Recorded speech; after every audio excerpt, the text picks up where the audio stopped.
With hundreds of games out each month, it's almost certain we all miss out on seeing and playing some amazing indie games in the overall sea of releases. Today on Get Indie Gaming, we continue our Hidden Gems series with 10 more indie games you might have missed when they first came out. Let's begin at number 10 with Rogue Aces, which, excuse the pun, flew out on the PlayStation 4, the Vita, the Switch and the Xbox One back in April of 2018. We suspect for many over a certain age, Rogue Aces will put you firmly in mind of Wings of Fury, which is what drew us to this one when we first laid eyes on it. While the controls can feel a little awkward to some at first, once you've got the hang of things, Rogue Aces quickly becomes a hugely enjoyable arcade-style emergent air combat roguelike that's particularly and pleasantly addictive, and something that once started has the ability to turn a quick 15-minute play session into something where you glance at the clock and somehow it's 2 in the morning. Having gone back to play this once more in the making of this video, Rogue Aces feels decidedly unloved, and we're more than happy to give it the Get Indie Gaming seal of approval. From July of last year, Clea features a story-based horror puzzle-adventure game with a tremendously dark anime-inspired art style. It's also very much about stealth and item gathering, with you playing as 2 siblings trying to escape their home that's crawling with dangerous monsters called Chaos Servants. While there are no jump scares, there are sections in Clea that are genuinely and exquisitely frightening, with an atmosphere throughout that feels devilishly menacing. Some, if not all of this, comes from the luscious audio, with the music and sound effects combining alongside the visuals to create something that's so very eerie, but also full of character and charm. Originally out for home PCs by way of Steam, Clea is also expected onto the Switch at some point later this year. Next up at number 8 we have The Supper, a super short and free game that can be played from start to finish in between 20 to 30 minutes. Going into too much detail is super spoilery, although The Supper sees you play as Mrs. Appleton, an aging lady and proprietor of a small dockside eatery that's famed for its special sauce that cover each of the items on the menu. There are puzzles, although they aren't overly taxing, and the short journey comes with a delightful payoff at the end that makes it so worthwhile adding to your collection. The fact it's free is a mystery, and we'd happily have paid to play it with it being downloadable by way of Steam or itch.io. At number 7, and something that made its way to our doorstep by way of a follower at the Get Indie Gaming Twitter feed, 36 Apples is another free little bite-sized game like the previous game on this rundown would be quite happy to pay for. It's certainly a gentle and relaxing experience with you looking for, yes you guessed it, 36 apples, which can be found anywhere within an orchard.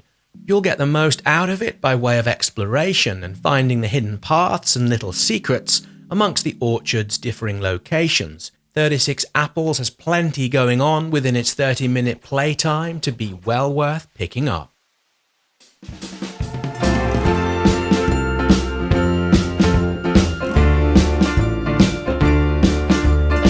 From May of last year, Bird Gut is all about a disabled bee having been thrown out of their hive, who then manages to get eaten by a bird. Once inside the bird's innards, the bee finds the insects and bugs the bird eats are actually enslaved and brainwashed to operate the machinery and factories that all exist within the bird in place of its organs. Having been able to avoid the enslaving process, our plucky little bee takes it upon himself to destroy the bird inside out, and while doing so, free all of the enslaved little critters within. Completely hand-drawn, this 2D puzzle platformer is, given the jovial nature of the story and the imagery, a really decent challenge. It reminds us more of the type of gameplay you'd find in older classic platformers. The game isn't just, though, about moving and jumping. There's more things to keep you busy while prolonging the action. In some areas you need to find objects or items from around the place to move forwards. In other sections you'll be asked to manipulate certain areas of the bird's innards, for example having to move and angle a set of lasers to emit a pulse to the right place and at the right angle to open a doorway to gain access to the next section. Coming in at around 2 hours if playtime, Bird Gut can delight and frustrate with its gameplay in equal measure, although we really enjoyed the artwork, the bizarre overall story, and characters you meet while working to free the insects. Like a few others in this list, in fact the last two before this one, it's also free and can be downloaded to play from the Steam link we've added down in the description. Next, and at number 5 in our Hidden Gems countdown for March 2020, we have Racket, which came out on home PCs in October of last year. As far as we can tell, and please correct us down in the comments if we're wrong, we can't recall having seen such a genre mashup as we have here. While it's a side-scrolling action game, where you play as Rocket Boy or Rocket Girl, it also combines an arcade shooter with good old-fashioned block breaking, where you dash around levels, bashing enemies by hitting projectiles back at them with your trusty tennis rackets. It's a fun little concept that works really well, particularly the local couch option that's hugely enjoyable to play. We spent the Friday evening just gone with a few friends, and while we had intended to play a number of party-type fun games, we pretty much spent the entire evening with Racket, as we passed the controller from player to player, with it bringing smiles and laughter all round. One thing on the difficulty though, it starts simple enough, although it does have decent spikes in some places. Although given how cute this looks and good way silly it all is, it doesn't detract from this little gem in any meaningful way. Up now at number 4.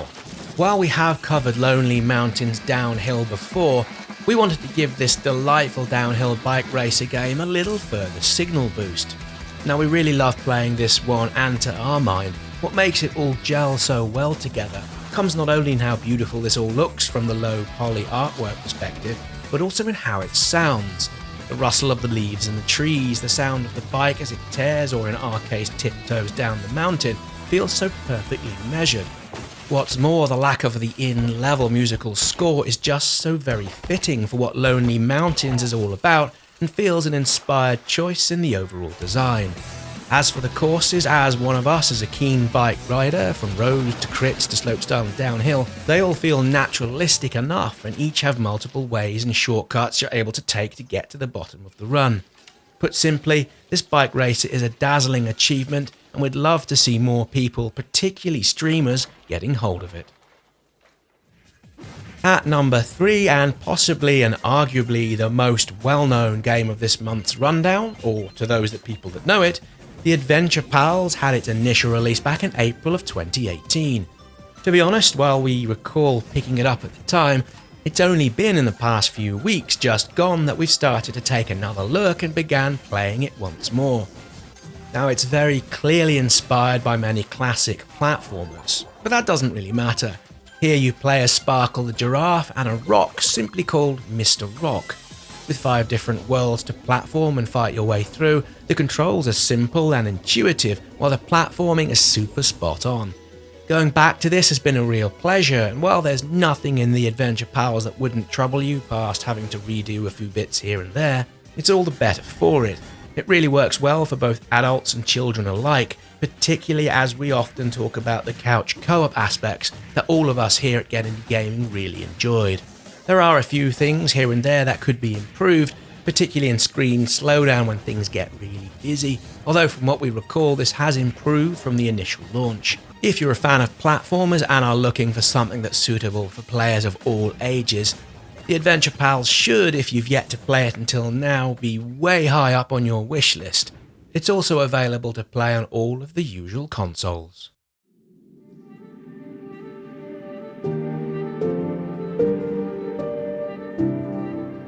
Taking the number 2 position, Iris and the Giant came out only a few days before this video aired. Promising a melancholic and gripping adventure, it's a card-based game that blends a mix of CCGs, RPG and roguelike elements. It tells a tale of a young woman facing and taking on her inner demons as she climbs a figurative mountain to confront a raging giant that's within her. We're big fans of the minimalistic art and colour tones, and while the story is handled with care and a light touch, the real strength of Iris and the Giant comes within the deck building itself. With 51 cards to collect, you begin with a very limited deck, although each time you die you can gain access to new cards and skills which further enable you to get into the game. Like every decent deck builder, there's a real sense of progression and achievement right from the start, with you also having options to develop your character's traits depending on how you like to play. As far as deck builders go, this one's a decently solid option, and if we're totally honest, we'd love to see it come out on the Switch at some point in the future. So down to number 1, and a game we've been really surprised to see how little traction it seems to have had in comparison to its predecessor. Nidhog 2 first hit the market in the summer of 2017 and came on the back of tremendous success of the original, which has become somewhat of a cult classic. This time, the visuals are a marked step up in terms of their overall looks and general sophistication, although we'll readily admit the taste and style will not be to everybody's liking, particularly in how this sequel opts for blood and guts and gore over the humorous characteristics of the original. That said, side by side away from the visuals, Nidhogg 2 keeps much of what made the original so much fun to play. Looking back at it, we've underestimated how great this game's local multiplayer really is. It's super addictive and packs such a potent punch. We can readily forgive and forget the single player option, which is, well, it's pretty darn awful. If you love the original, like local co-op and can look past the art styling, then you really should go and get this one played. So which of these have you enjoyed playing or might like to add to your backlog? If you've enjoyed the video and found something new, one of the best ways to help us out is to like the video. We'd really appreciate if you did that, and if you haven't done so already, why not subscribe and hit that notification bell to stay in the loop of what's becoming one of the largest indie game communities on the platform. Either way, many thanks for watching, and we'll see you all next time for more indie game videos.